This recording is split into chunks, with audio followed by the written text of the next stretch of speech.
माता सरस्वती से यह कामना करते हैं या आशीर्वाद मानते हैं कि यह जो राष्ट्रीय स्तर का कार्यक्रम है जो जसपुर जिले में संपन्न हो रहा है इसका सफल रूप से संचालन हो।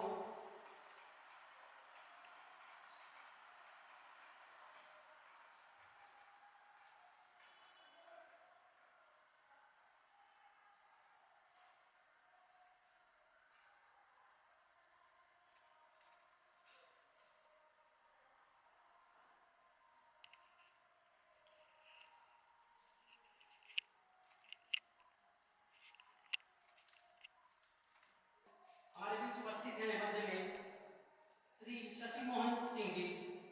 आप आईपीएस हैं, वर्तमान में आप जसपुर के एसएसपी हैं। आप जो है विशेष रूप से फिल्म लेखन और निर्देशन के क्षेत्र में आपने अनेकों कार्य किए हैं। आपने कई छत्तीसगढ़िया और भोजपुरी फिल्म में नायक की भूमिका भी निभाई है। जोरदार तालियां हैं।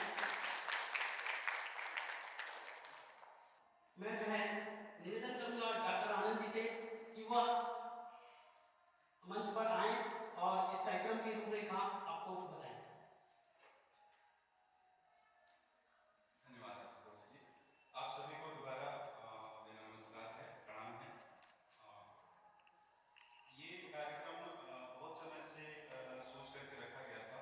अगस्त में जब एक नाटक हुआ कटोबर किशोर का, तब मैंने अनाउंस किया हमारी संस्था की ओर से कि हम जसपुर में एक नेशनल थिएटर फेस्टिवल करेंगे। कुछ लेट से हम शुरू कर पा रहे हैं तो कोई समस्या नहीं है उसमें, लेकिन कम से कम शुरू तो कर रहे हैं। तो बहुत ज़्यादा समय न लेते हुए मैं आप सभी का स्वागत करता हूँ। स्पेशली मंच पर बैठे माननीय एसपी सर विकास के शर्मा जी, युवा पत्रकार हैं, पारिजात सर, संजीता मुखर्जी मैम कलकत्ता से आई हैं। यहाँ पर उनकी 129वीं प्रस्तुति होगी और सब आप जितने भी दर्शक देखा में बैठे हुए लोग हैं, वरिष्ठ लोग हैं, आप सभी का मैं हार्दिक स्वागत करता हूँ। और बहुत ज़्यादा न बोलते हुए वैसे ही लाइव की वजह से देर हो चुके हैं तो हम कार्यक्रम की शुरुआत करें। थैंक यू, धन्यवाद। मैं विकास के शर्मा सर को आमंत्रित करूंगा कि वह मंच पर आए और अपना वक्तव्य प्रस्तुत।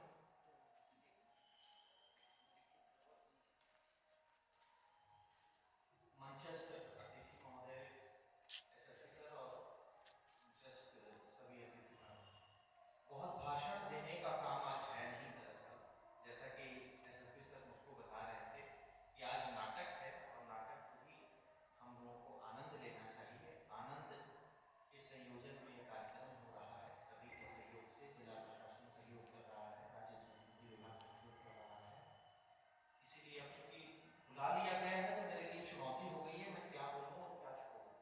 इसलिए मैं बहुत संक्षेप में अपनी बात रखते हुए शुरुआत करता हूं कि एक समय डोम राजाओं का इलाका रहा हुआ है ये जशपुर। कालांतर में धीरे धीरे कर जब हम आजादी की ओर बढ़े तो राज परिवार आगे बढ़ा और आज भी राज परिवार की एक ख्याति यहाँ पर मानी जाती है और यहाँ की कला संस्कृति में भी उनका अहम योगदान है। बहुत कम सरकारी अधिकारी आपको मिलेंगे जो संस्कृति के प्रति विशेष व्यक्तिगत रुचि लेंगे। उनमें हमारे सामने जो मंच पर बैठे अतिथि हैं इनकी विशेष कला में होता है, ये बहुत बिरले है। इनका जो पेशा है वो मूल रूप से थोड़ा सख्त माना जाता है, जिसमें बहुत निर्णय कठोरता के साथ भी लेने पड़ते हैं। कोमलता तो है ही उसमें नहीं, लेकिन उसके साथ संस्कृति का सम्मिलन जो है भारत के गिने चुने सरकारी अधिकारियों, विशेषकर पुलिस अधिकारियों में देखने को मिलता है। ऐसे लगता है कि नाटक को लेकर के बहुत कुछ नहीं है। सरगुजा प्रॉपर में तो जोगी मारा, सीता मैया, वो सब चीजें हम देखते हैं, कालिदासन देखते हैं, लेकिन यहाँ पर जशपुर प्रॉपर में नाटक को लेकर के बहुत प्रागैतिहासिक काल में कुछ वैसा संदर्भ उकेरा हुआ नहीं है। हो सकता है छिपा हुआ हो जो अभी तक लिखना बचाया गया हो या मानव की स्मृति में भी ना हो। इसीलिए जशपुर के इस आयोजन को, जशरन को एक मील का पत्थर भी माना जाना चाहिए। और आप देखिए कि कितना सुंदर संयोग है कि 5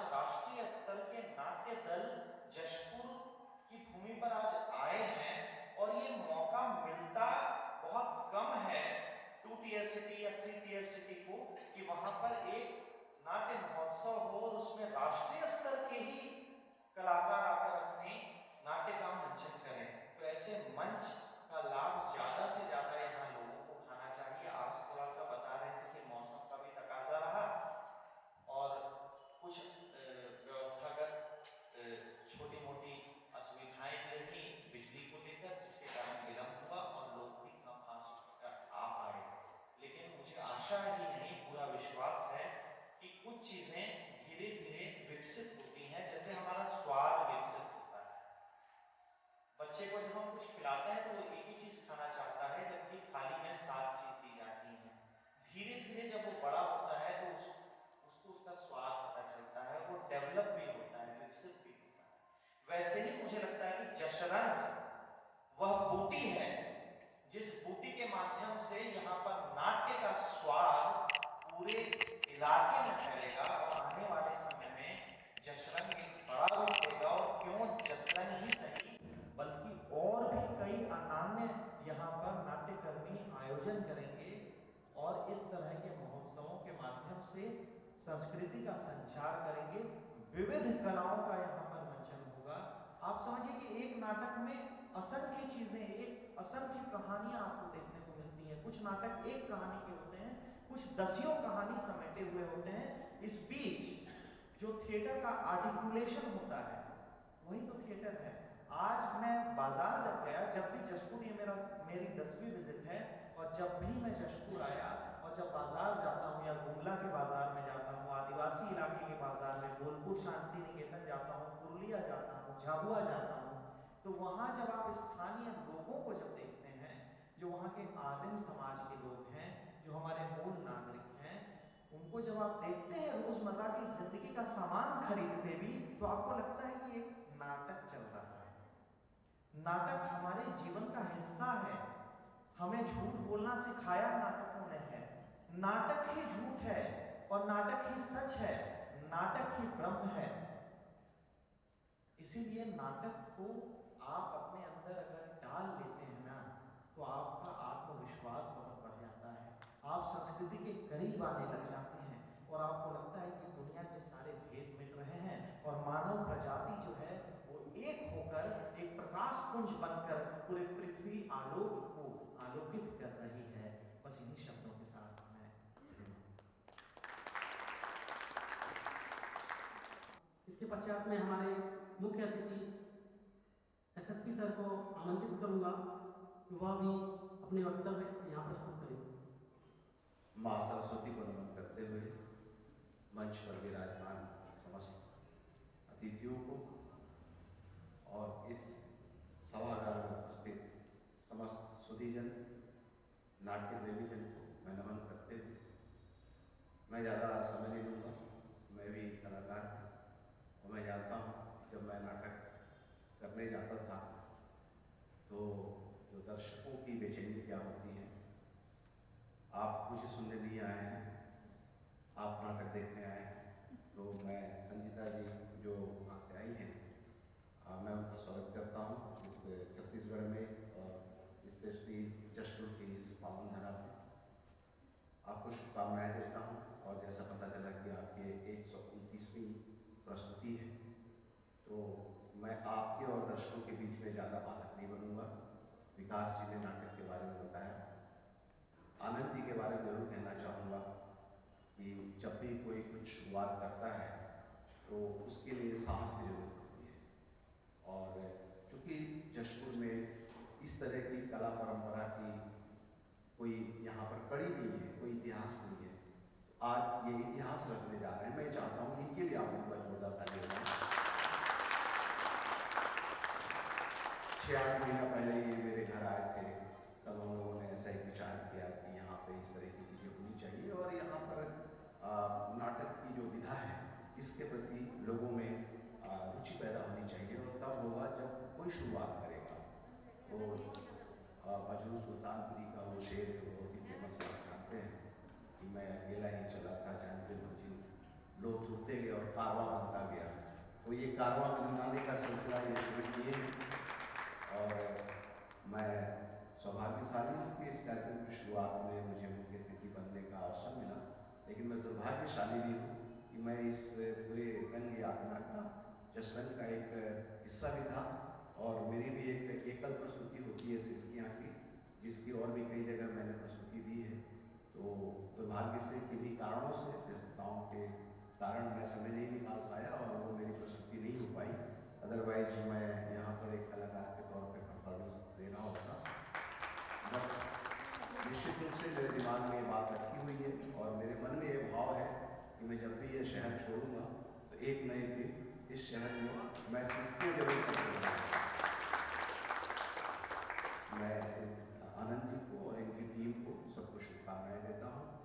नाटक अपने आप में, जैसा विकास जी कह रहे हैं, जीवन का हिस्सा है और नाटक के बहुत सारे फायदे हैं। मैंने कहा कि मैं अभी यहाँ पे कोई भी भाषण देने के मूड में नहीं हूँ, ऑलरेडी विलम्ब हो चुका है और मैं खुद ही उत्साहित हूँ कि जल्दी से जल्दी हम नाटक देखें। तो मैं जश्न की शुरुआत करते हुए आप सबको ढेर सारी बधाइयाँ, शुभकामनाएं देते हुए अपनी बात को समाप्त करता हूँ और इस 5 दिन के समारोह में आए हुए जितने भी कलाकार हैं उन सबका भी स्वागत करता हूँ। Thank you very much.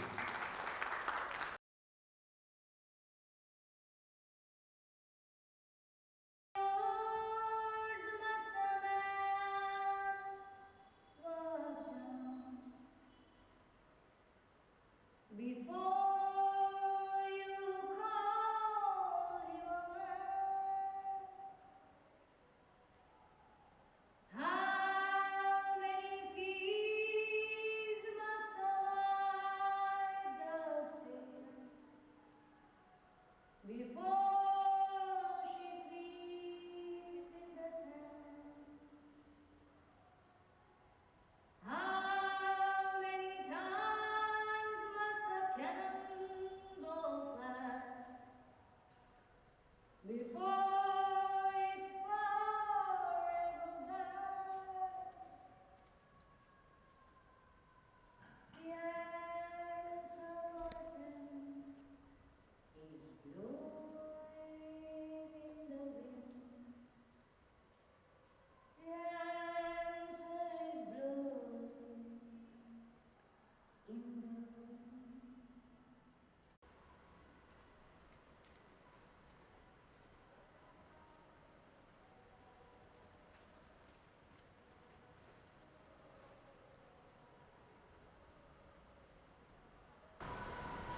जैसे मैं थिएटर करती हूँ, मैं कोलकाता से हूँ। It's a metro city, big city. लेकिन वहां पर भी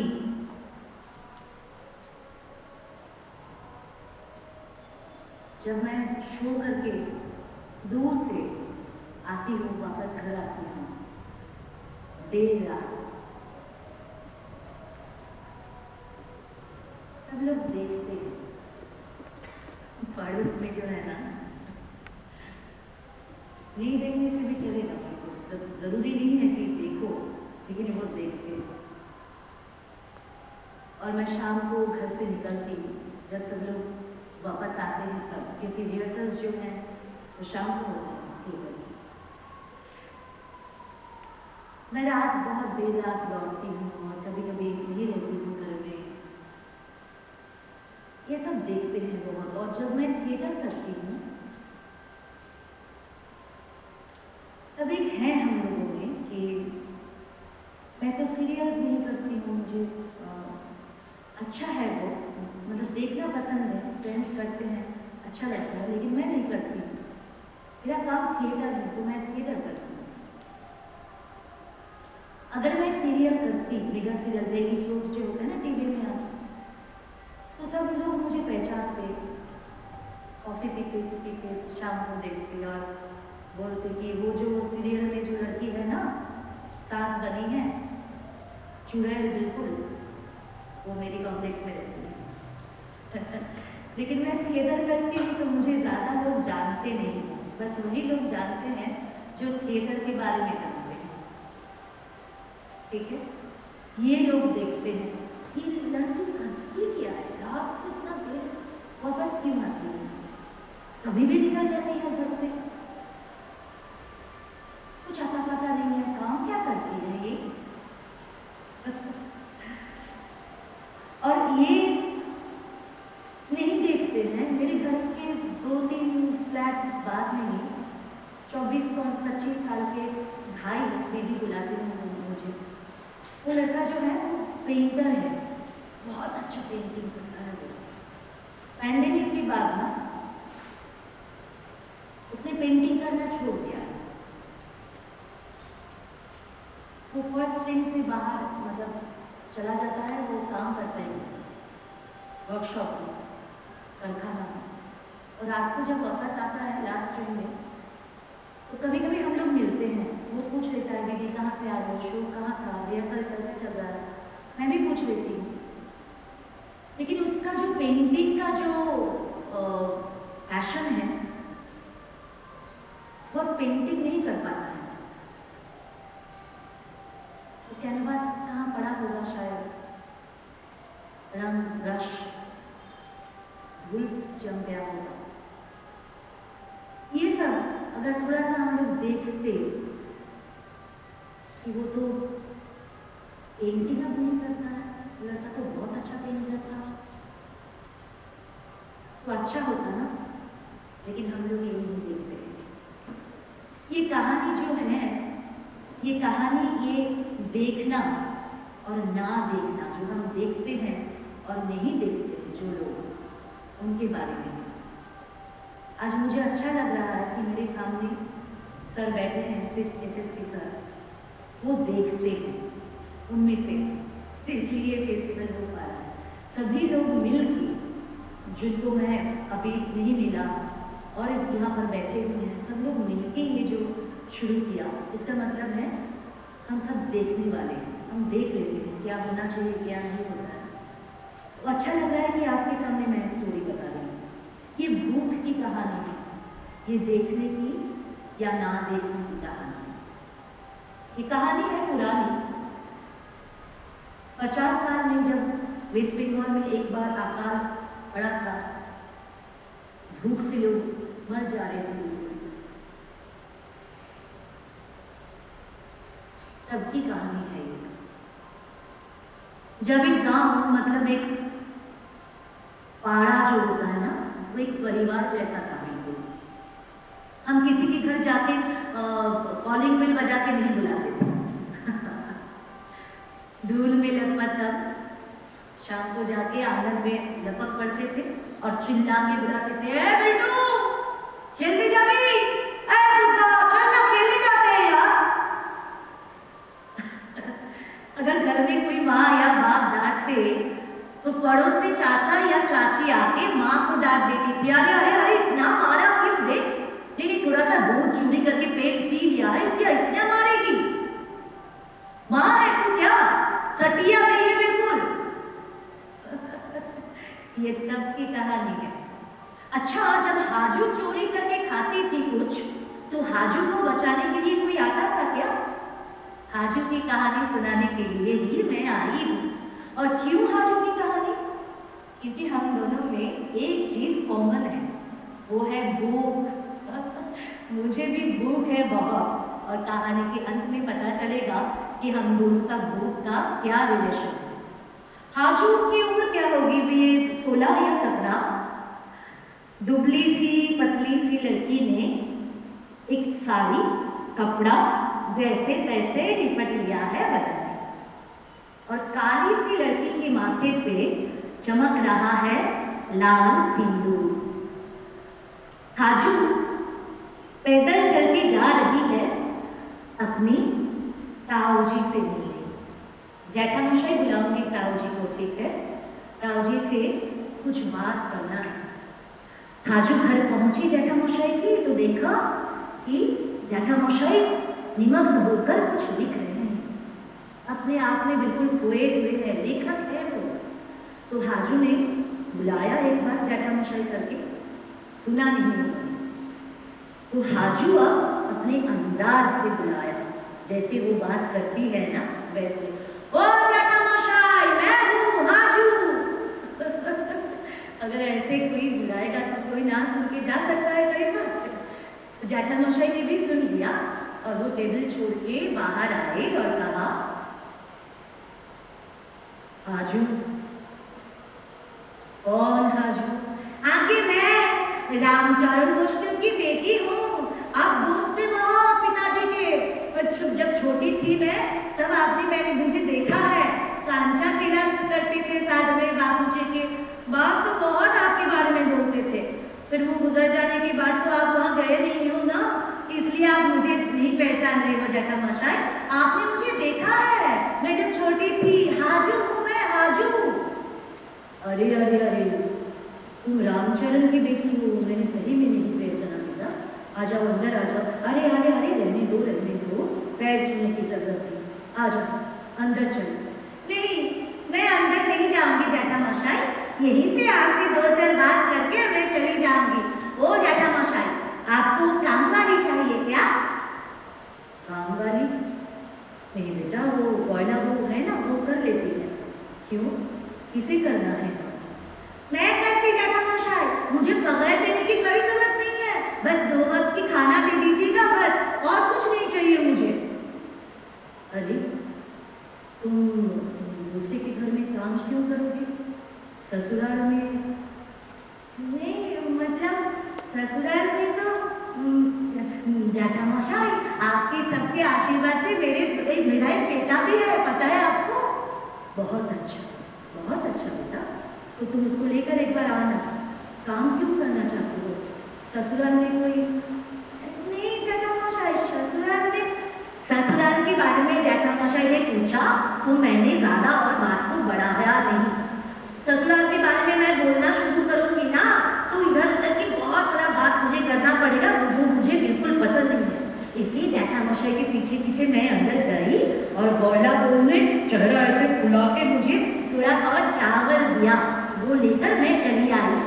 माँ बेटा दोनों साथ में खाएंगे। शादी हो गई है बहुत पहले। शादी मतलब वो गरीब माँ के कंधे से बोझ उतार के किसी और के कंधों पे थोप देना। शादी के बाद मेरी माँ मुझे देखने के लिए एक बार भी ससुराल नहीं आई है, पता है? पहले बहुत गुस्सा होती थी मैं, जैसे भूख बहुत लगा हो और खाने में कुछ नहीं है, तब जैसे गुस्सा आता है ना, तो वैसा गुस्सा।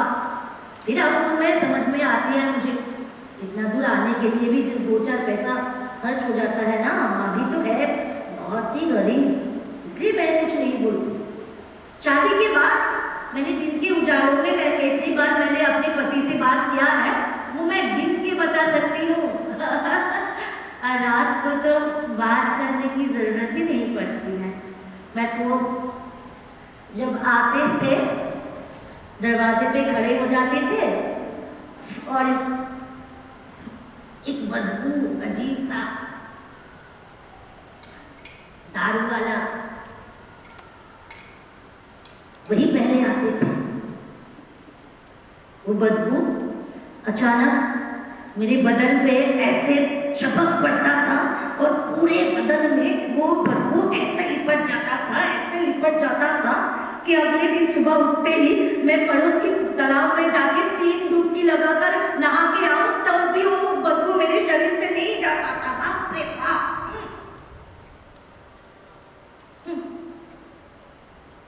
मैं खुश हूँ कि ना हूँ या समझने के पहले ही मुझे पता चला कि मैं पेट से हूँ, बस मेरा संसार की किस्सा खत्म बिल्कुल।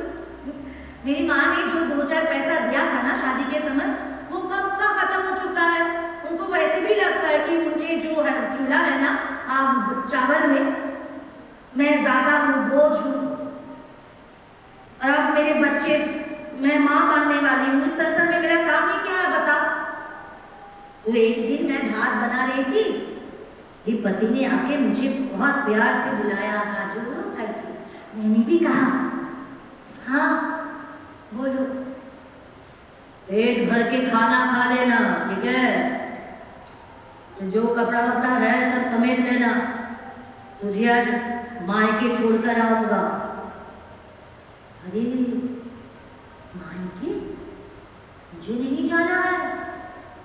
कहा ना माँ बहुत गरीब है और इस समय अगर कोई मैं जाऊँ वहाँ तो माँ को परेशानी नहीं होगा। तो मेरा तो दिमाग चलता है बहुत, पता है मैंने क्या किया? मैंने कहा नहीं, मैं मायके नहीं जाऊंगी बिल्कुल भी। वहाँ मुझे देखने के लिए कोई नहीं है। माँ दिन भर गाँव में ठुमक घूमती रहती है। अगर मुझे कोई जरूरत हो तो माँ को ही बुलाना पड़ेगा। और यहाँ तुम्हारा माँ मुझे मेरा कितना ख्याल रखती है वो, और तुम भी तो मुझे कितना प्यार करते हो। चालाकी, लड़की बहुत चालाक हो गई है ना तू? हाँ बहुत चालाक हो गई है। चल उठ, कुछ खाने की जरूरत नहीं है, उठ निकल जा यहाँ से। छोड़ो, क्या कर रहे हो? पेट में बच्चा है मेरा, छोड़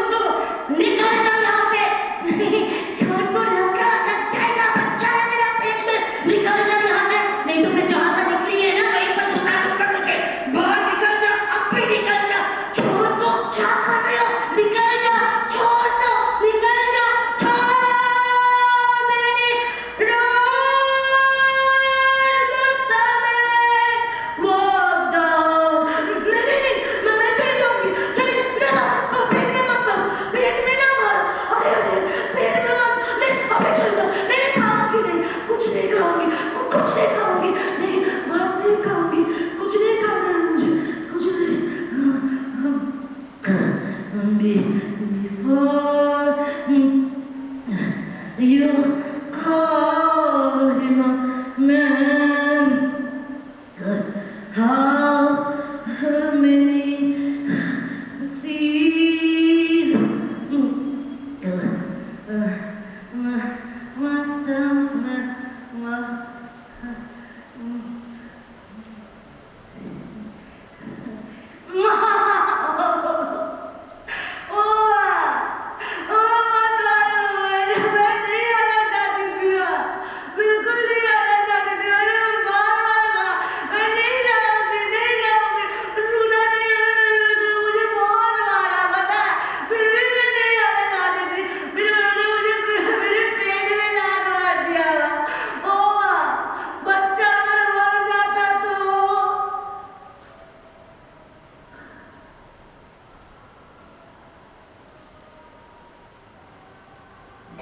माँ की भी दोष नहीं है।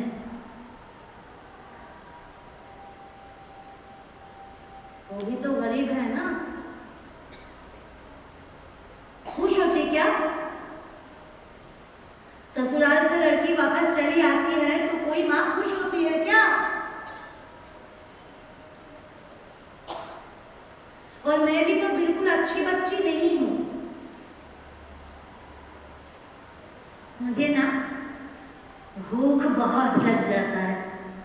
मैं अपनी माँ की तरह बिना खाए 3-4 दिन नहीं रह सकती बच्चों को लेकर। मैं मानो 8 खाया मैंने तो जाकर मुझसे भूख लग रहा था और माँ बोलती है डांट दिया क्यों? अरे ये लड़की देखो रोज रोज खाना चाहिए इसको, एक दिन ना खाए नहीं रह पाती है। लेकिन भगवान को है ना, वो सबके लिए कोई ना कोई खिड़की खोल के रखा है। अच्छा है बहुत, वो मेरे लिए भी रखा है। पता है क्या क्या? मुझे उन्होंने खुशी और शर्मीली लड़की बिल्कुल नहीं बनाया। मुझे अगर भूख लग जाता है बहुत तो माँ कितना भी गुस्सा करे मैं माँ के पास चली जाती हूँ, जाके पूछ देती हूँ माँ खाने के लिए कुछ है माँ, दे दो ना, बहुत भूख लगा है। अगर माँ नहीं देती है तो पड़ोस में एक चाची है, मैं उनके पास चली जाती हूँ जब वो खाना बनाती है तब, और जाके मैं ऐसे बोलती हूँ चाची, ओ चाची, काकी माँ क्या बना रही हो? अरे वाह खुशबू है बहुत, गाँव में सब बोलते हैं तुम बहुत अच्छा खाना बना लेती हो, मुझे दो ना, मैं चक्की बता देती हूँ उसमें नमक है कि ना, सब कुछ ठीक ठाक है कि ना, मैं देखकर चक्की बता देती हूँ। दूध मुझे थोड़ा सा दूध मैं खा के बता देती हूँ। बहुत चलता है मेरा, और अगर मांगने से नहीं मिलता है तो क्या करती हूँ पता है? बताओ। हाँ, चोरी कर लेती हूँ। लेकिन बस खाना, अरे कुछ नहीं और कुछ नहीं, बस फेंक देते हैं ना खाना, कितना बताओ, रोज रोज इतना इतना खाना फेंक देते हैं ना लोग, तो मैं बस वही चोरी कर लेती हूँ अपने लिए और बच्चे के लिए। लोग मुझे बोलते हैं चोरी करके खा लेती है लड़की।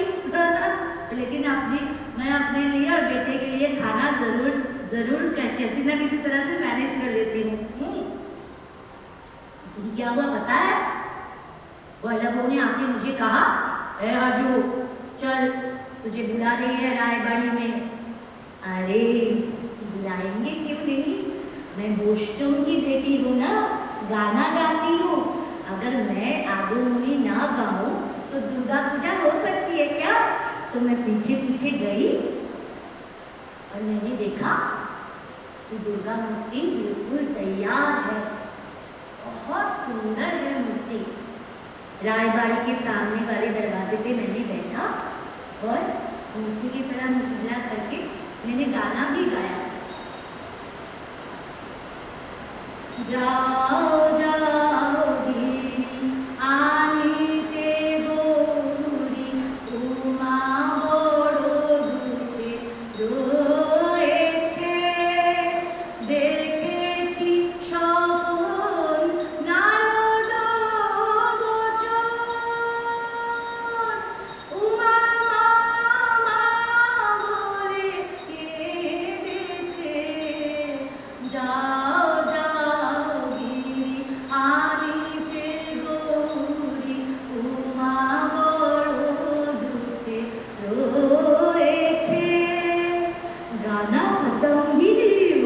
उसके पहले ही राय जेठी माँ ने मुझे थाली में सजा के बहुत कुछ खाने के लिए दिया। मैं और घर वापस जाने के लिए रुक नहीं पाई। बेटे के लिए कुछ खाना वैसे आंचल में ले लिया और वहीं बैठ के मैंने खाना भी शुरू कर दिया। मैं खूब खा रही थी और अचानक देखा जेठामशाई साइकिल से शायद बाजार से वापस आ रहे हैं वो, और वो मुझे ऐसे खाते हुए देखकर ना बिल्कुल चौंक गए। जब हो सकता है जेठामशाई ने कभी किसी को ऐसे खाते हुए नहीं देखा। लेकिन आपको पता है, मैंने देखा है जेठामशाई की आंखों में ना मेरे लिए दर्द है। वो सबसे छुपा के चले जाते हैं, बोलते नहीं है किसी को। जेठामशाई को तब तक पता नहीं था मेरे ससुराल के बारे में, जो भी कुछ हुआ है ना। लेकिन आप सब पता है किसके लिए? ये है गौड़ाबो, जो जेठामशाई के वहां काम करते हैं ना, वो गौड़ाबो ना बहुत घमंडी है और मुझे बिल्कुल पसंद नहीं करती है, पता है, बिल्कुल भी नहीं। घमंडी क्यों नहीं होगी? वो ससुराल में रहती है और खुद की कमाई खाती है, तो थोड़ा बहुत तो बनता है। वो सोचते हैं जिंदगी ऐसे ही गुजर जाएगी। हाँ, चिकन गोवालिनी रसेर बिनोदिनी एरूप যৌবন তোমার জোয়ারের পানি রে চিকন গোয়ালিনী। जेठामशाई तो ये सब कुछ नहीं जानते थे ना। तो गौड़ाबो का ये आदत है, अगर गौड़ाबो जैसा एक इंसान हर गांव में कोई ना कोई जरूर या फिर होगी। इनका काम ही है कि इधर से बात सुन के उधर जाके बता देना। अगर आपने उनको कुछ कहा और मानो आपने बोल दिया कि ये बात किसी को बोलना मत, वो तो जरूर जाके सबको बता देंगे। गौड़ाबो ऐसा है, उनको पता था कि जेठामशाई को सब कुछ पता नहीं है। तो एक दिन जल्दी जल्दी सारा काम खत्म करके गौड़ाबो जेठामशाई को बुलाया और जेठामशाई से कहा, दादा हाजू आपके यहाँ काम करना चाहती थी क्या? हाँ, मैंने मना कर दिया है। क्यों, क्या हुआ? खबरदार दादा, उसको बिल्कुल घर में घुसने मत दीजिएगा, वो लड़की एक चोर है। चोर? क्या चुराया है उसने तुमसे, तुम्हारे घर से? मेरे घर से कैसे चुराएगी दादा? मैं तो घर के अंदर उसको घुसने ही नहीं देती हूँ। चोर है, भिखारी है, उसको तो मैं घुसने। क्या हुआ है पता है दादा? वो लड़की तो मुकुजी की वहाँ काम करती थी ना, तो मुकुजी की बड़ी बहू ने एक दिन देखा अपने आंखों से।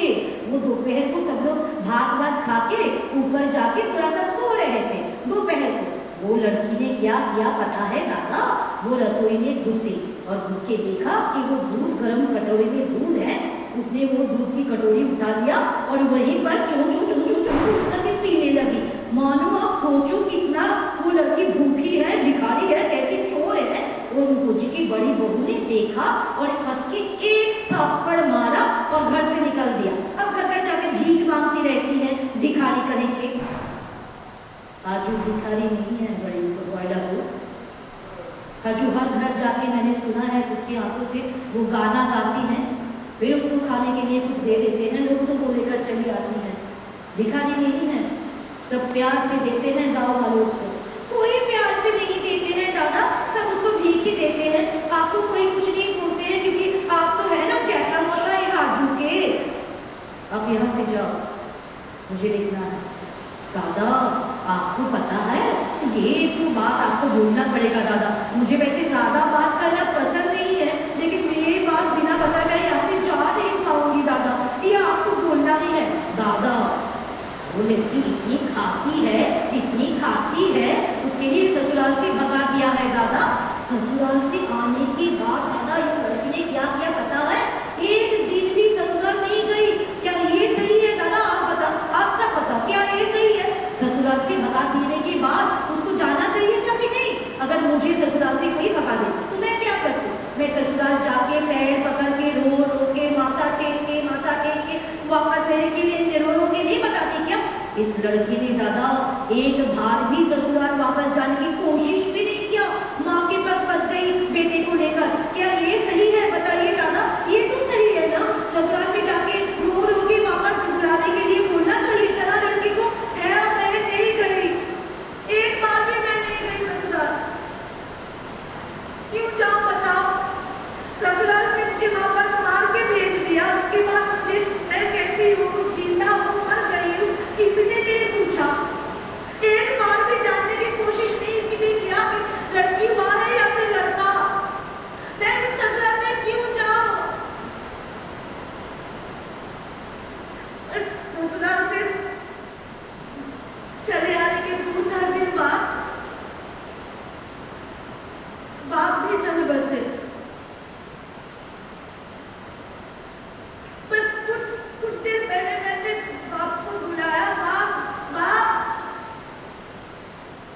बापूजी चले जाने के बाद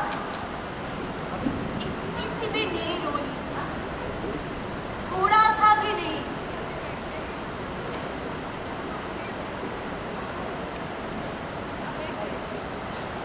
मेरी माँ चिल्ला के बात भी नहीं कर पाती थी, बहुत धीरे बोलती थी, बहुत धीरे। बापूजी चले जाने के बाद माँ पहली बार घर से बाहर निकली और गांव में नहीं बोल पाती थी किसी को, इसलिए गांव से बहुत दूर जाके दूसरे गांव में जाके वो काम मांगती थी। आपको काम वाली चाहिए क्या? अच्छा नहीं लगता था मेरी माँ को, फिर भी जाना पड़ता था, सबके खाने के लिए इंतजाम करना था मेरी माँ को।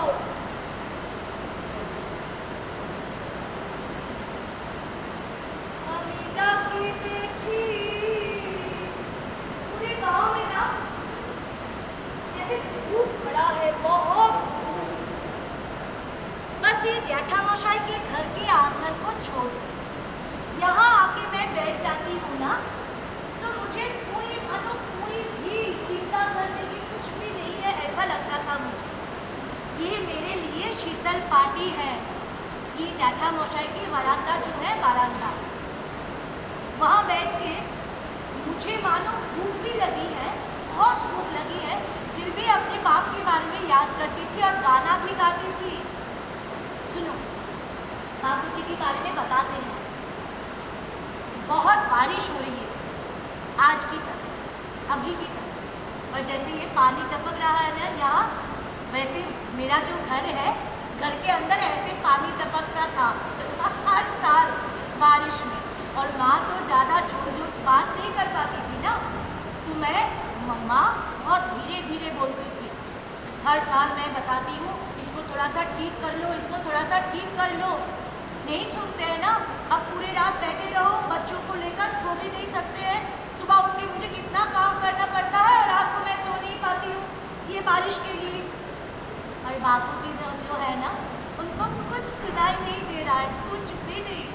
वो बाहर बैठ के अपने आप में खोए हुए हैं और किशन जी को ऐसे बुला रहे हैं गाना गा के, जैसे वो किशन जी उनका गाना सुन के अभी उनके सामने आके खड़े हो जाएंगे। रजनी होशना होशा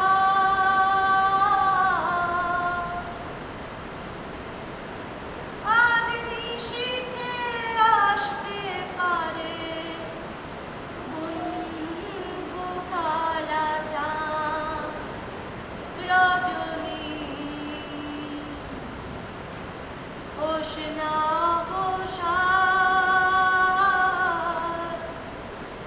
होशना होशा आज निशीथे आस्ते पारे बंधु काला चाँद।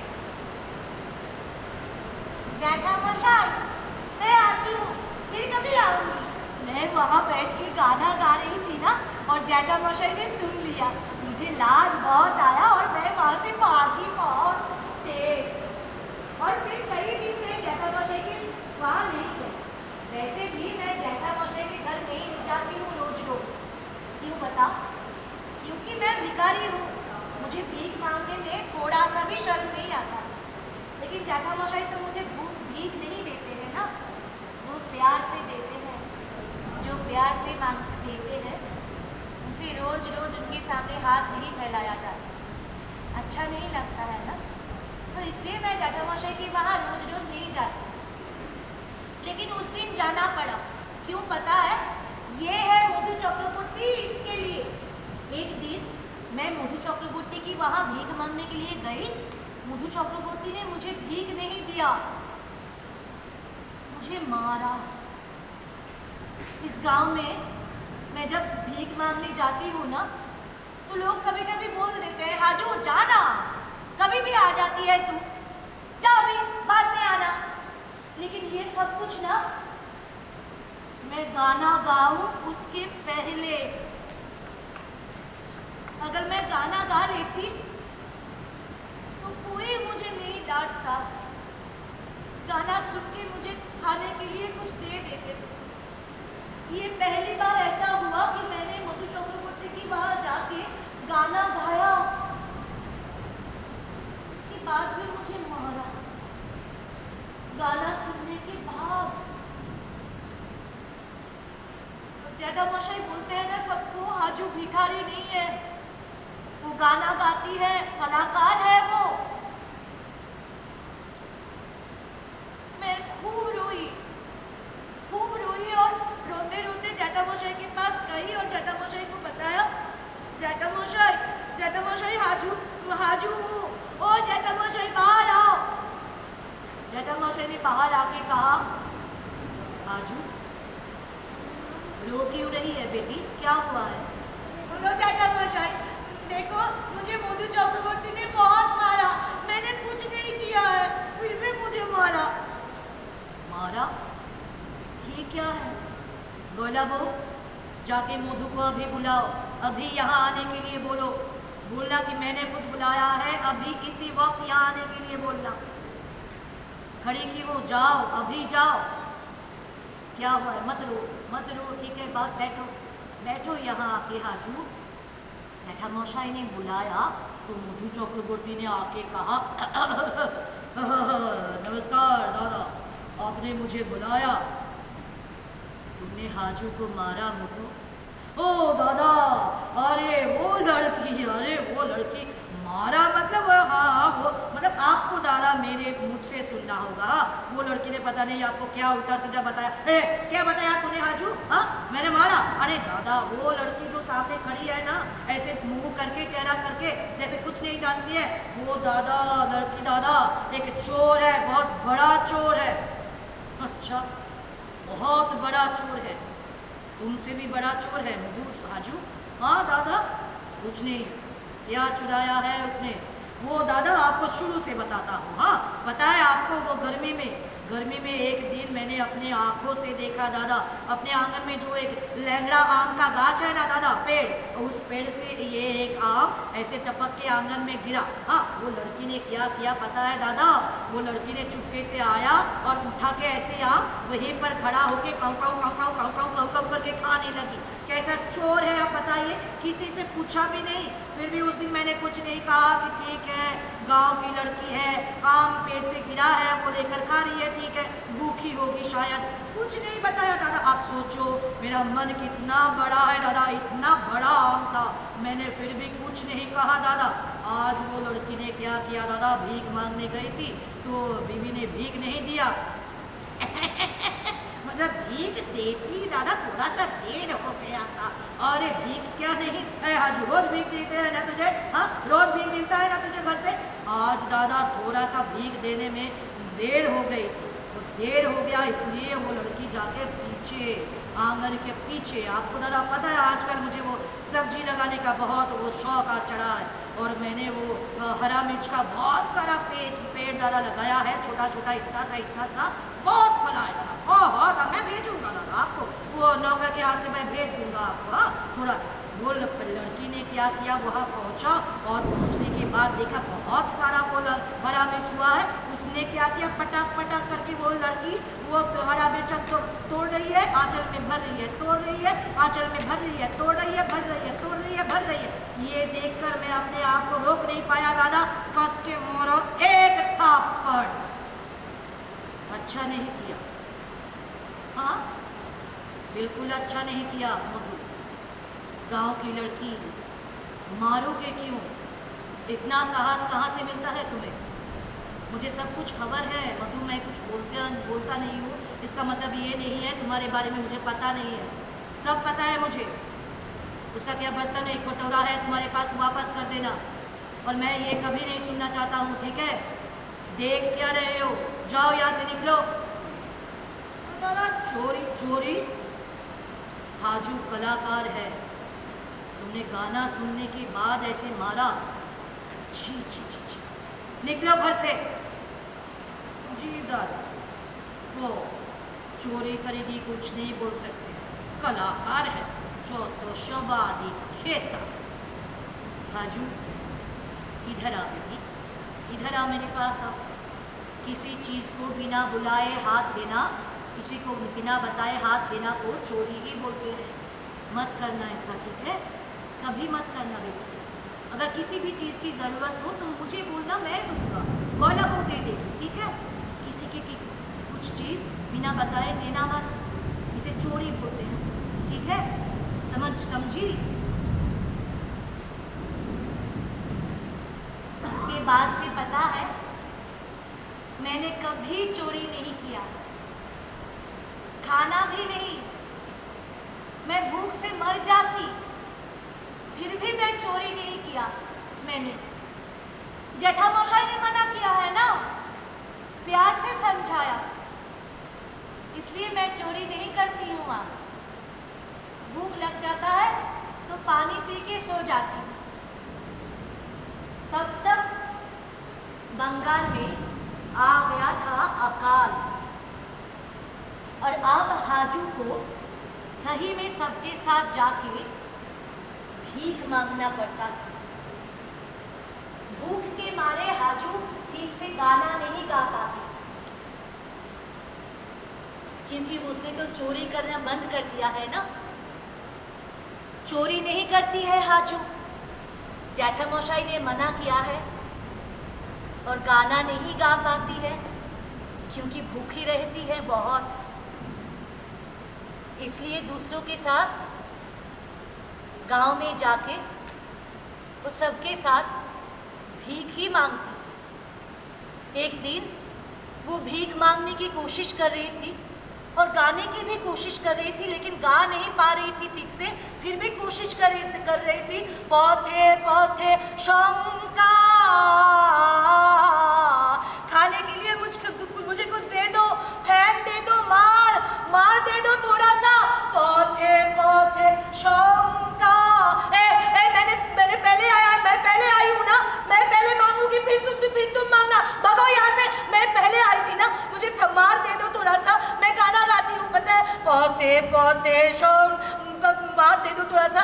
भात हुआ है ना, ठीक है तुम लोग मांगो, मुझे थोड़ा सा भात दे दो ना, मार दे दो थोड़ा सा, भात नहीं चाहिए, बस मार दे दो थोड़ा सा। मैं गाना गाती हूँ, पता है? बहुत अच्छा गाना गाती। पौधे पौधे गा नहीं पा रही हूँ मैं।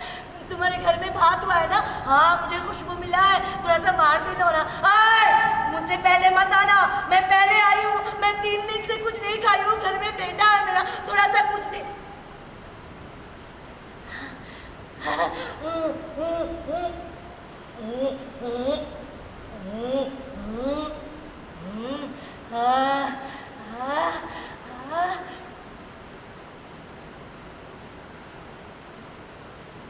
और मेरे पूरा मार पी लिया।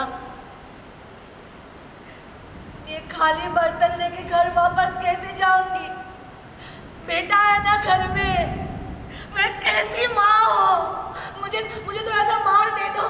मैं भीख नहीं मांग रही हूँ, हाँ मुझे तो मार मिला है। नहीं आप मांगो, मैं ऐसे ही पूछ रही थी। हाँ ठीक हो सब लोग? हाँ चलती हूँ, थोड़ा सा मुझे मार दे दो ना। मेरा जो मार था ना, वो आपने जो दिया वो गिर गया है, पता है? अचानक मैंने देखा जेठामशाई साइकिल से वापस शायद बाजार से आ रहे हैं।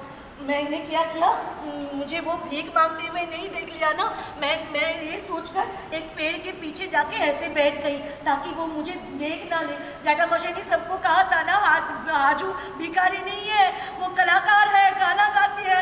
आज तो मैं गाना भी नहीं गा पा रही थी, ऐसे ही भीख मांग रही थी। जेठामशाई ने मुझे भीख मांगते हुए देख ना ले, इसलिए मैंने एक पेड़ के पीछे जाके ऐसे छिप गई, बिल्कुल, हाँ बिल्कुल छिप गई और बैठी थी। जेठामशाई साइकिल से आया और बिल्कुल मेरे सामने खड़े होकर कहा, हाजू मुझे देखकर छिप क्यों रही है, बाहर निकल। छुपूंगी क्यों?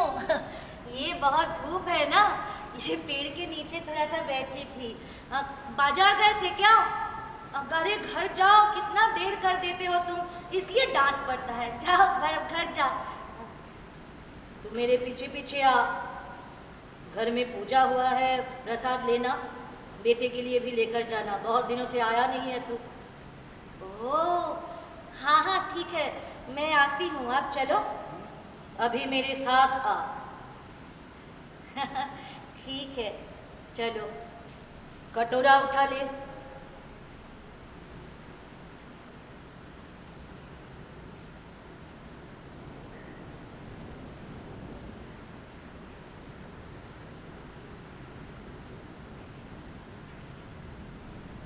देख लिया जेठामशाई ने। मैं जेठामशाई के पीछे पीछे चलने लगी। मेरा मन बिल्कुल अच्छा नहीं लग रहा है। जेठामशाई ने सबको कहा था कि वो लड़की भिखारी नहीं है, गाना गाती है, आजू कलाकार है वो। भिखारी क्यों होगी? भिखारी मत बोलो। और जेठामशाई ने आज मुझे भीख मांगते हुए नहीं देख लिया। मैं तो आज गाना भी नहीं गा रही थी, सही में भीख मांग रही थी सबके साथ मिलके। मैं घर जेठामशाई के घर पहुंची तो गोयला बहू ने चेहरा फुला के मुझे देखकर गुस्से से बहुत भात खाने के लिए दिया। इतना भात अगर मैं हाजू पहले की होती तो अभी खत्म ना कर देती, लेकिन आज मुझे खाने का बिल्कुल मन नहीं कर रहा है। पता है, मुझे लग रहा है जेठामशाई ने आज तक मुझे जो भी कुछ खाने के लिए दिया है ना, बिल्कुल यहाँ पर अटका हुआ है। गोयला बहू ने मुझे जेठामशाई के सामने भीख दिया खाने के लिए। मैंने सोचा ये खा के मैं यहाँ से चली जाऊंगी और जेठामशाई को यह भिखारी चेहरा मैं कभी नहीं दिखाऊंगी, कभी नहीं।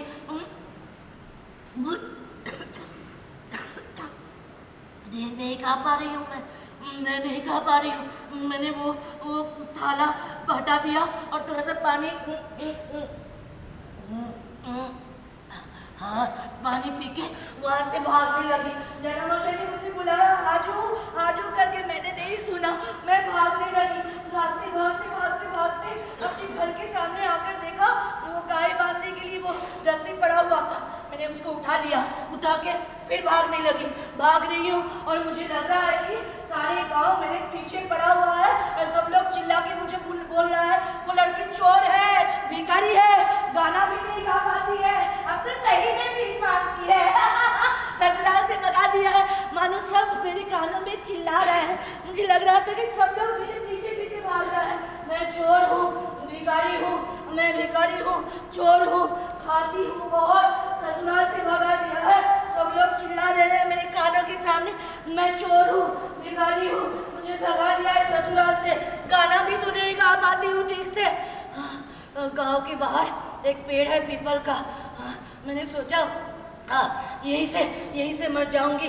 गांव से एक लड़की कम हो जाएगी तो किसी को कुछ फर्क नहीं पड़ता है। मर जाऊंगी। मैं भिखारी हूँ, चोर हूँ, ठीक से गाना भी तो नहीं गा पाती हूँ, चोर हूँ मैं, भिखारी हूँ। सब लोग मेरे कान के सामने मानो चिल्लाकर वो बिल्कुल आकाश बांधा रेख कर रहा है। वो लड़की चोर है, भिखारी है, गाना भी तो नहीं गा पाती है, चोर है, ससुराल से भी भगा दिया है, चोर है लड़की, भिखारी है, चोर है लड़की, भिखारी है। अचानक सब लोग ये सब चिल्लाकर आवाज के ऊपर जाके उसने मुझे बुलाया।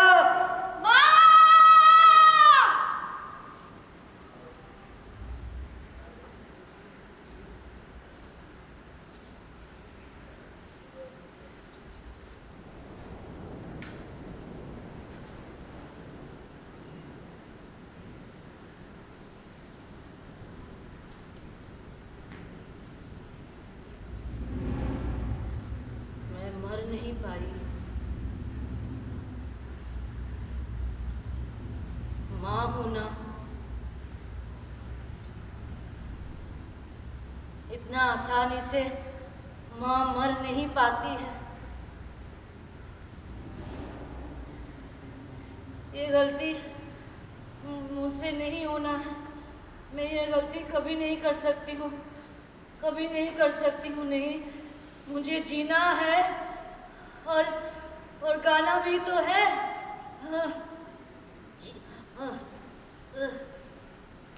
जीना है मुझे, गाना गाना भी तो है। अरे नहीं हूँ मैं।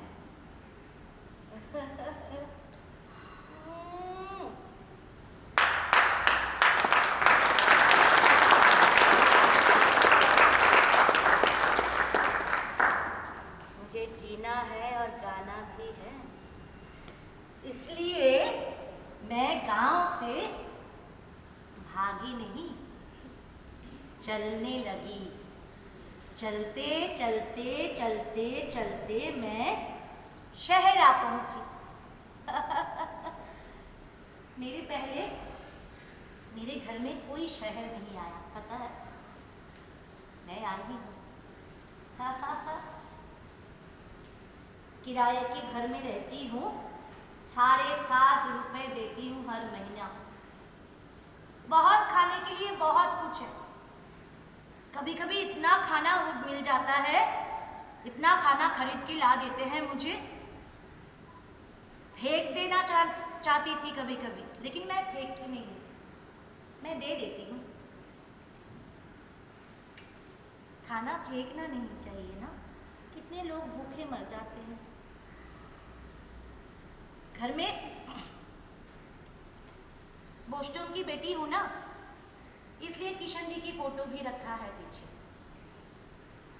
और अब जो है, मैं कांच की प्याले से कप से मैं चाय पीती हूँ, अमीरों की तरह। बिना चाय पिए मेरा नींद नहीं खुलती है। आदत इतना खराब हो गया है ना। और अब मैं पहले जैसे वो खुंजुनी लेकर गाना नहीं गाती, पता है? हारमोनी बजा के गाना गाती हूँ। अरे सही में, खाचा भेঙে প্রাণের পাখি উড়ে গেল আর এলো না। খাঁচা ভেঙে প্রাণের পাখি উড়ে গেল আর এলো না। কুদিয়ে চলে গেল, কুদিয়ে চলে গেল, কোথায় গেল প্রাণ ময়না। বল সখী কোথায় যাব, কোথায় গেলে খুঁজে পাবো।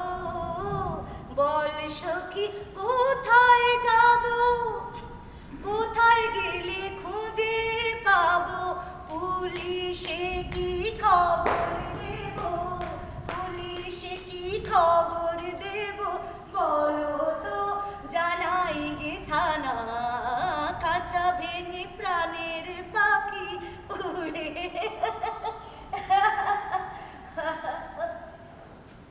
गर्मी के दिन है, बहुत बहुत ज्यादा, टिक नहीं पा रहे हैं बिल्कुल। और बैसाख मास है, और इस महीने में एक ठाकुर है जो लिखते हैं, उनका जन्मदिन है। बताओ कौन? हाँ, क्या नाम है बताओ?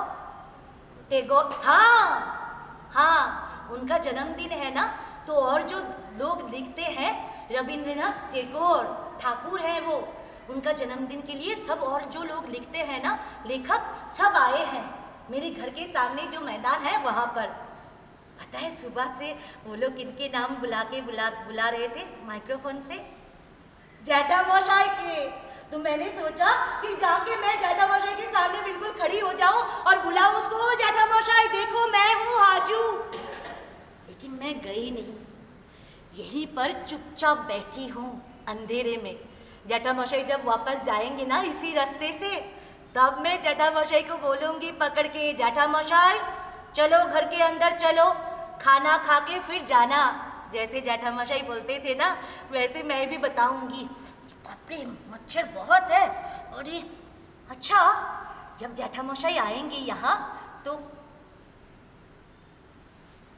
जैठामशाई मुझे पहचान पाएंगे। नहीं मतलब मैं यहाँ रहती हूँ ना, पाप करती हूँ बहुत। अगर जेठामशाई मुझे बिना पहचाने चले गए, कौन हाजू मैं नहीं जानता, कोई बात नहीं, फिर भी मैं जेठामशाई से एक बार मिलूंगी, जेठामशाई करके बुलाऊंगी, वो भी तो काफी है ना। वो देखो जेठामशाई आ रहे हैं। हाँ अंधेरा बहुत है, लेकिन फिर भी वो बिल्कुल सफ़ेद, वो धोती और वो पंजाबी, ऊपर वो चादर रखा हुआ है, हाँ सफ़ेद बिल्कुल। हाँ और थोड़ा सा पास आने दो और मैं बुलाऊंगी। और अरे ओ जेठामशाई, जा कहाँ रहे हो? साइकिल से उतरो, तुम्हें ले जाने के लिए मैं कब से खड़ी हूँ यहाँ। हाँ पहचान नहीं पा रहे हो क्या? ये देखो चेहरा, हाजू हूँ। ओ जेठामशाई, मैं हूँ रामचरण। वही तो, जेठामशाई मुझे नहीं पहचानेंगे, ऐसा कभी हो ही नहीं सकता। चलो जेठामशाई, तुम्हें लेकर जाना है घर में। ओ जेठामशाई, एक बार मेरे साथ चलो। मैं रोज रोज यहाँ बहुत पाप करती हूँ, मुझे रोज लगता है कि मर जाऊं। एक बार तुम मेरे आंगन में एक बार जाओगे तो मेरा सारा पाप धुल जाएगा। जेठामशाई चलो, आओगी ना? मुझे पता था हाजू अगर बुलाएगी तो जेठामशाई जरूर आएंगे। आओ आओ, साइकिल वहां रख दो। हाँ कुछ नहीं होगा, रख दो, आप पीछे पीछे आओ। हाँ देखो, ये है मेरा घर, 7.5 रुपए मैं यहाँ पर किराया देता हूँ, पता है? और तुम आओगे ना, इसलिए मैंने। अरे वहां क्यों बैठ रही हो? रुको रुको जेठामशाई ना, देखो तुम आओगे इसलिए ये मैंने आसन बनाया है खुद से। तुम यहाँ बैठोगे, मैंने किसी और को बैठने नहीं दिया यहाँ पर, पता है? यहाँ बैठो। और तुम वहाँ आके मिट्टी में बैठ रहे हो, तुम भी ना बैठो। जेठामशाई, मैंने कुछ बनाया है तुम्हारे लिए, पकाया है। नहीं मैं नहीं सुनूंगी, बैठो, आ रही हूँ। ये देखो, ये थाला और ये गिलास, इसमें भी मैंने किसी को खाने के लिए कभी नहीं दिया और मैं नहीं दूंगी, ये तुम्हारे लिए है। अरे मैं ना नहीं सुनूंगी, रुको।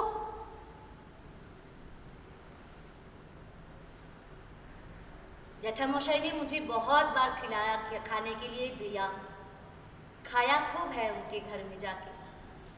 और एक बार मैं कुछ नहीं दूं तो खाने से मन नहीं भरता है।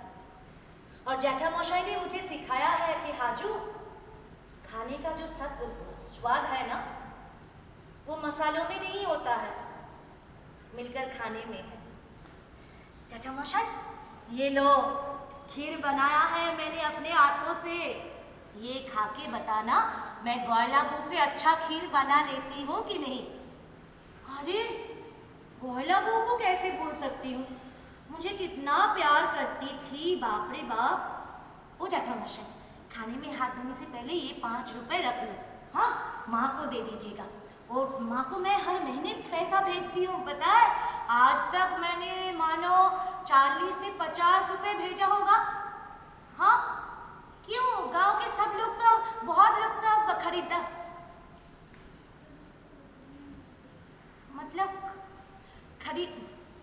खरीदारी करने जाते हैं ना इस रास्ते से, तब मैं दे देती हूँ उनके हाथों से। एक पिछले महीने मैंने मधु चक्रवर्ती को साड़ी दिया माँ के लिए, कपड़ा दिया बेटे के लिए और पैसा भी दिया।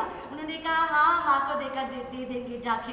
जेठामशाई ये सब छोड़ो, मैं सोच रही थी कि मैं ना बेटे को यहाँ पर लेकर आऊँ और टाउन स्कूल में भर्ती करवा दूँ।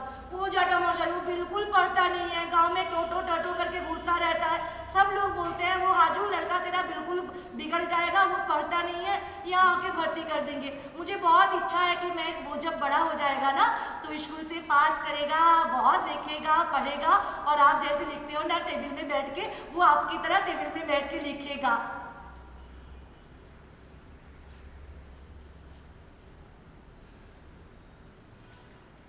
हाँ सही में, हाँ ये लिखाई पढ़ाई करने का जगह तो नहीं है। असल में मेरा मन करता है बहुत कि वो जब स्कूल जाएगा तो नहला के, माथा पोंछ के, फिर उसको तैयार करके स्कूल भेजूंगी और मैं बोलूँगी स्कूल से वापस घर आना, कहीं मत जाना, ठीक है? अगर लेट होगा ना तो देख लूँगी तुझे, मार पड़ेगा बहुत। फिर जब वापस आएगा तब हम बेटा बैठ के साथ में भात खाएंगे। नहीं नहीं नहीं, आपने सही कहा जटामशाई। हाँ, मुझे तो कुछ भी नहीं आता है और क भी मैं पढ़ नहीं पाती हूँ। कुछ खराब नहीं लगा जटामशाई? आप खुद पढ़ाओगे सही में? तब और नहीं नहीं नहीं, यहाँ नहीं लाऊंगी जटामशाई, वहीं पर अगर तुम पढ़ाओगे तो इससे अच्छा कुछ नहीं होता है जटामशाई। हाँ वही तो, पढ़ना चाहिए ना, बहुत पढ़ना चाहिए। मुझे यार रोज लगता है कि मैं इतना पाप करती हूँ, मर जाऊंगी मर जाऊंगी, लेकिन मुझे मरना बिल्कुल पसंद नहीं है जटामशाई। अगर मैं नहीं हूँ, मर जाती हूँ तो मैं नहीं हूँ, मैं नहीं तो माँ नहीं है, बेटा नहीं है, आप भी नहीं है, गाना भी नहीं है, कुछ भी तो नहीं है। इतना पाप करने के बाद भी मुझे इतना जीना क्यों पसंद है पता नहीं। नहीं नहीं, आपने पूरा खीर खा लिया है। अच्छा लगा, बहुत खुशी हुई। जटामशाई एक मिनट रुको।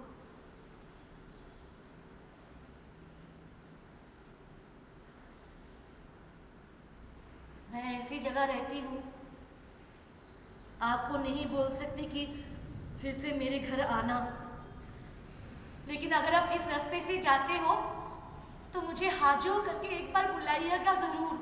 मैं बाहर नहीं निकलूंगी और कुछ नहीं बताऊंगी। और जटामशाई पता है, यहाँ पर किसी को पता नहीं है कि मेरा नाम हाजू है, तो किसी को पता नहीं चलेगा कि आप मुझे बुला रहे हो। मैं बस आपकी आवाज एक बार सुनूंगी। हाँ, आप आए, मेरा सारा पाप धुल गया जटामशाई, सारा पाप धुल गया। फिर से मुझे लग रहा है कि मैं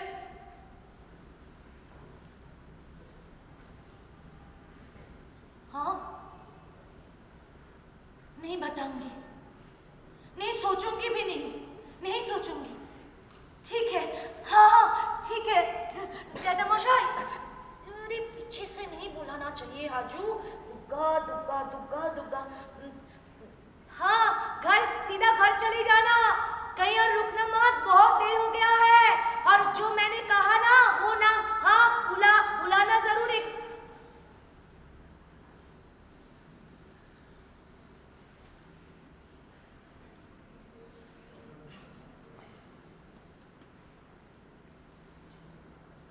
चले गए साइकिल से जटामशाई। गांव में बस यही एक इंसान थे जो मुझे देख पाते थे। मैंने बहुत बार कहा जटामशाई इस तरह से आप जाओगे तो मुझे हाजू करके बुलाना, लेकिन मुझे पता है जटामशाई मुझे इस रास्ते से कभी नहीं जाएंगे वो। इसलिए मैंने जिस आसन में जटामशाई को बैठने के लिए दिया था ना, वो आसन बहुत प्यार से सजा के रख दिया है घर में। यही अब मेरे लिए शीतल पाटी है। यहाँ से गांव की मिट्टी की खुशबू आता है। पता है जटामशाई जाते समय सर पे हाथ रख के क्या कहा? जटामशाई ने कहा कि हाजू, बार बार तुम बोल रही हो पाप कर रही हो, पाप कर रही हो रोज। तुमने कुछ पाप नहीं किया। तुम गाना गाती हो और खुद की पेट चला लेती हो, माँ बेटी की संसार चला देती हो। तुम पापी नहीं हो। अगर पाप करके कुछ है संसार में तो पापी हम लोग हैं। पूरे गांव मिलकर एक हाजू के पेट नहीं चला पाया, सर के ऊपर थोड़ा सा छत नहीं दे पाया। पापी हम लोग हैं, तुम नहीं। ठीक है, तुम खूब काम करना और सर उठा के जीना, बड़ों की तरह जीना, जैसे मैं जीता हूं ना वैसे। अगर तुम अपने आप को कलाकार मानोगी तो दुनिया मानेगी तुम कलाकार हो। मानोगी ना? समझी? सर उठा के जीना, बड़ों की तरह जीना। हाजू।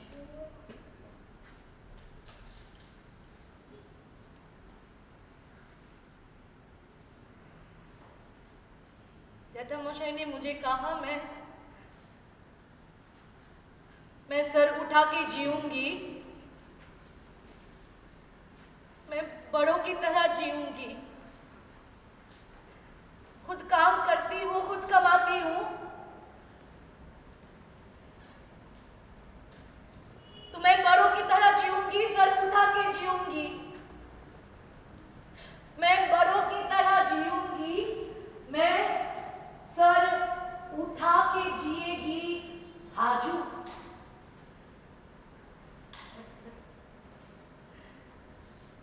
संसार में, समाज में लड़कियों का सर नहीं होता है, वो शुरू होते हैं गले के नीचे से और घुटनों के ऊपर खत्म हो जाते हैं।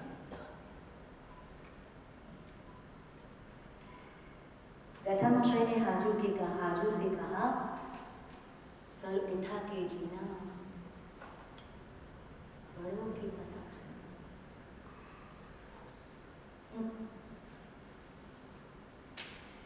जटामशाई जब 5 रुपए लेके हाजू के घर पहुंचे वो पैसा देने के लिए, तब पता चला कि आज तक हाजू ने जितना पैसा माँ को भेजा, किसी ने नहीं दिया। जो मधु चक्रवर्ती को याद है ना, वो हरा मिर्च चुरा लिया था हाजू ने, इसलिए मधु चक्रवर्ती हाजू के बहुत मारा था। हाजू को उसने भी माँ की साड़ी और बेटा के कपड़े देने के लिए हाजू के घर नहीं पहुंचे। नहीं, बेच दिया होगा, किसी को दे दिया होगा। चोरी तो वो भी है ना। हाजू ने जो पैसा भेजा माँ के लिए, वो पैसा हाजू की माँ के पास नहीं पहुंची, इसका मतलब वो ले लिया है, वो भी तो चोरी ही है। इस कहानी में वो जो मधु चक्रवर्ती हैं, जिनका बड़ा घर है, बड़े लोग हैं, जो उनके चोरी के बारे में मैं कुछ नहीं बोल रही हूँ। बड़े लोग जो चोरी करते हैं ना, उनके बारे में हम लोग जो छोटे मोटे इंसान हैं, कलाकार हैं, नहीं बोलना चाहिए। शुरू में कहा था हाजू में और मुझ में भूख है बहुत। यहाँ हम लोगों को याद रखना है कि भूख हम लोगों का कमजोरी नहीं है, भूख ताकत है, ताकत। हाजू भूख के लिए घर छोड़ के, गांव छोड़ के, दूर जाके खुद के लिए कमा लिया और माँ बेटे के लिए 2 वक्त का 4 वक्त का खाना वो जुटा लेती है, और भूख के लिए, भूख के जोर से। और मैं भी भूख के जोर से ही पैरों के नीचे मंच का शीतल पानी ढूंढ लेती हूँ, है ना। ये भी तो भूख ही है आप सबके और हम लोगों के, आनंद जी का, मेरा, मेघाली का, सब लोग जो बैठे हैं सामने, आप सब लोग, सर का, ये तो भूख ही है। और क्या है, कितना कुछ हो रहा है फिर भी ये चल रहा है, भूख नहीं तो क्या है ये।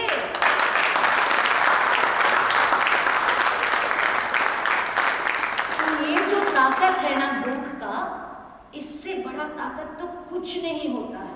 सब लोग मुझे रोज याद दिलाते हैं, थिएटर करके करोगे क्या, न्यूज़पेपर में नाम आएगा क्या, कमा लोगे कितना, पैसा कितना मिलता है तुम्हें, क्या होगा थिएटर करके। ये जो मैजिक होता है, ये कैसे समझाऊं जो घर के वो दरवाजे के उस पार है उनको। जो यहाँ आते हैं उनको पता है कि क्या होता है यहाँ पर। ये जो भूख है, इसके सामने तो कुछ भी नहीं है, कुछ भी नहीं है। और इस शाम पे जब मैंने हाजू का कहानी आपको सुनाया, एक सेकंड के लिए भी आपके मन में अगर मैं हाजू बन पाई हूँ संजीता से, तो मान लीजिएगा उसी वक्त, उसी टाइम पे, उसी मोमेंट पे आप ही मेरे लिए मेरा जैठा मौशाई हो। तो मुझे डरने की क्या बात है?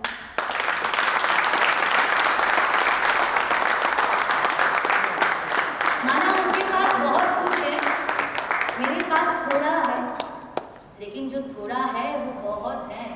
तुम्हारा छे बंदूक और हमारा छे खुदा। खुदा मतलब भूख, बंदूक मतलब तो सबको पता है। तुम्हारा छे बंदूक और हमारा छे खुदा। तुम्हारा छे बंदूक कारुण हमारा छे खुदा। तुम्हारा छे बंदूक कारुण हमारा छे खुदा।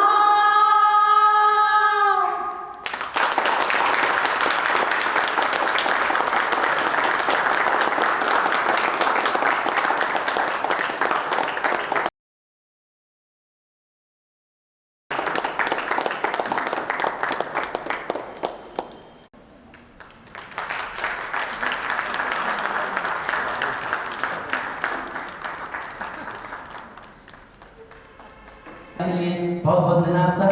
आपका ये जो पहली बार ये कार्यक्रम यहाँ पे हो रहा है और बहुत ही तरीके से, बहुत ही अद्भुत कार्यक्रम। हाँ, मैं एसपी सर से निवेदन करूँगा ये मोमेंटो जो है संचिता मुखर्जी दीदी को उपहार स्वरूप प्रस्तुत करेंगी।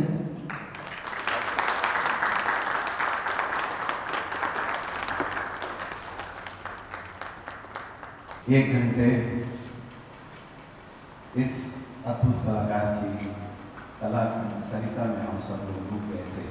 मैं चाहता हूँ कि यहाँ बैठा हुआ हर दर्शक इस कलाकार के उस महान परफॉर्मेंस के लिए एक बार खड़े हो गए। स्टैंडिंग ओवेशन बनता है।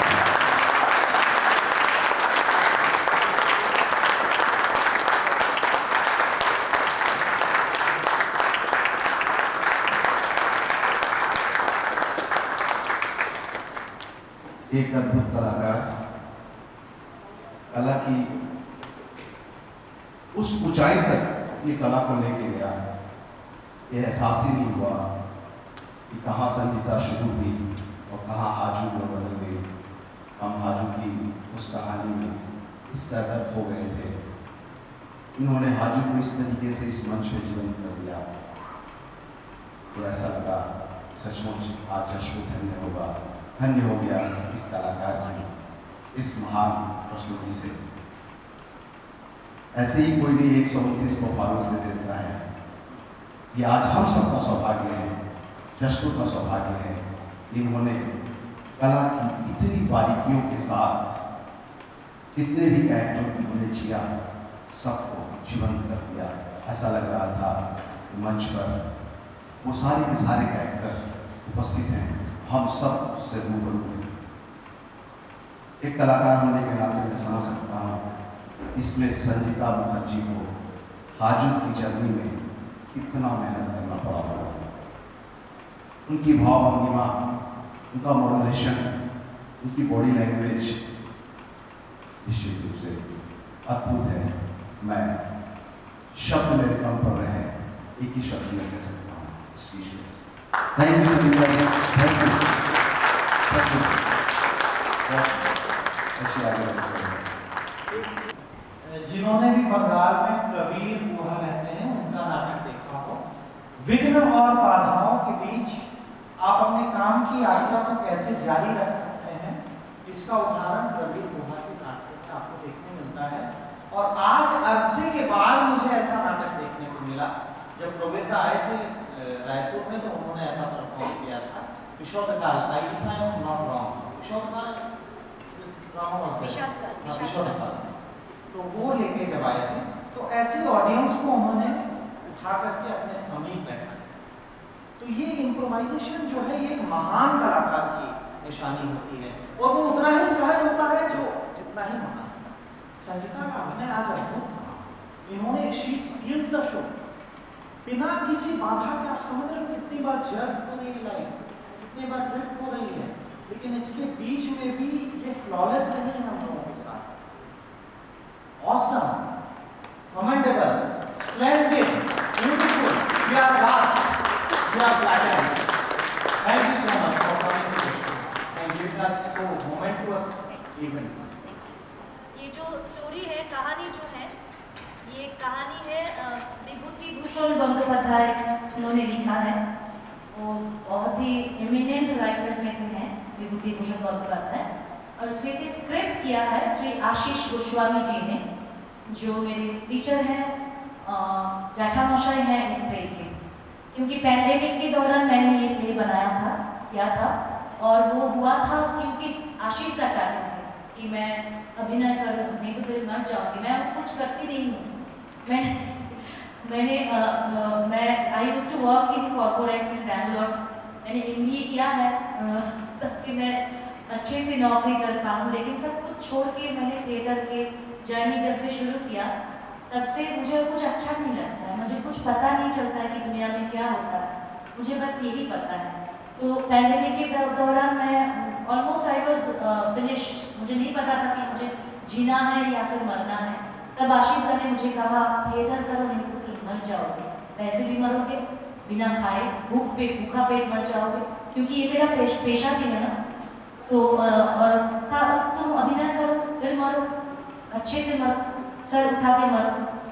फिर मैंने शुरू किया एक पैंडेमिक के दौरान लोगों जिसमें लोग जुड़ते गए, जैसे आपने कहा ये आसन जो है मेरी दीदी ने बनाकर भेजा।